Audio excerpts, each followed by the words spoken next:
ಹೋಗಿದ್ದಾರೆ. ಓ ಗಾಡ್, ನಿಮ್ಗೆ ವಿಷಯ ಹೇಳೋದನ್ನು ಮರ್ತ್ಬಿಟ್ಟೆ. ಇವತ್ತು 10 ಗಂಟೆಗೆ ನನ್ನ ಡಾನ್ಸ್ ಪ್ರೋಗ್ರಾಮ್ ಇದೆ. ಇನ್ನು 1 ಗಂಟೆ ಲೇಟ್ ಅಷ್ಟೇ. ಕಾರ್ ಬರಬೇಕು. ಕಾರ್ ಬಂದ್ಮೇಲೆ ನನ್ನ ಜೊತೆ ನೀವು ಬರಬೇಕು. ಅಡ್ವಾನ್ಸ್ ಆಗಿ ನಿಮ್ಗೆ ಹೇಳಿಲ್ಲ ಅಂತ ನೀವು ಕೋಪ ಮಾಡ್ಕೋಬೇಡಿ. ರೂಪಾ, ಎಂದಾದ್ರೂ ನಿನ್ನ ಮೇಲೆ ನಾನು ಕೋಪಿಸ್ಕೊಂಡಿದ್ದೇನೆ. ನೀ ಎಲ್ಲೇ ಇರು, ಹೇಗೆ ಇರು, ಏನೇ ಮಾಡುತ್ತಿರು, ನಾನು ನಿನ್ನ ಜೊತೆ ನಾನು ಸದಾ ಕಾಲ ಇರುತ್ತೇನೆ. ಬನ್ನಿ ಕೂತ್ಕೊಳ್ಳಿ, ಕಾಫಿ ಮಾಡ್ಕೊಂಡ್ ಬರ್ತೀನಿ. ಕಾಫಿ ಕುಡಿಯೋದಕ್ಕೆ ನಾನು ಬಂದಿಲ್ಲ, ಮತ್ತೆ ನಿನ್ನ ನೋಡಿಕೊಂಡು ಹೋಗೋಣ ಅಂತ ಬಂದೆ. ಅರ್ಜೆಂಟಾಗಿ ನಾನು ಮಡ್ರಾಸ್ಗೆ ಹೋಗ್ಬೇಕಾಗಿದೆ. ಇನ್ನೂ ಸಮಯ 1 ಗಂಟೆ ಇದೆ ಅಷ್ಟೇ. ಅಂದ್ರೆ ನೀವು ನನ್ನ ಡಾನ್ಸ್ ಪ್ರೋಗ್ರಾಮ್ ನೋಡೋದಿಲ್ವಾ?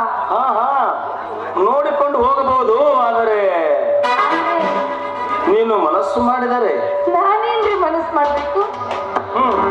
ಈ ನಲ್ಲ ನಿನಗೆ ಬೇಕಾದರೆ ನನಗಾಗಿ ನೀನು ಸ್ಥಳದಲ್ಲಿ ಏಕೆ ಡ್ಯಾನ್ಸ್ ಮಾಡಬಾರದು? ಇಲ್ಲಿ ಡಾನ್ಸ್ ಮಾಡ್ಬೇಕಾ? ಏನ್ರಿ ನೀವು ನೋಡಿ, ಜನ ನಗ್ತಾರೆ. ಆಮೇಲೆ ನಗುವ ಸಮಾಜ ಕಂಡು ನಾವು ನಕ್ಕರೆ ಈ ನರಮಾನವಗಳಲ್ಲಿ ನಾವು ಬದುಕುವುದು ಬಹಳ ಕಷ್ಟ. ನನ್ನ ನಗಸಿ ನೀನು ನಕ್ಕರೆ ಹಾಲು ಸಕ್ಕರೆ. ಈ ಸಮಾಜದಲ್ಲಿ ನಾನು ಬೇಕಾಗಿದ್ದು ನೀವು ಒಬ್ಬರೇ. ನಿಮ್ಮ ಮನಸ್ಸಿನ ಸಂತೋಷಕ್ಕಾಗಿ ಏನ್ ಬೇಕಾದ್ರೂ ಮಾಡ್ತೀನಿ. ಓಕೆನಾ? ಬನ್ನಿ ಕೂತ್ಕೊಳ್ಳಿ. ಓಕೆ.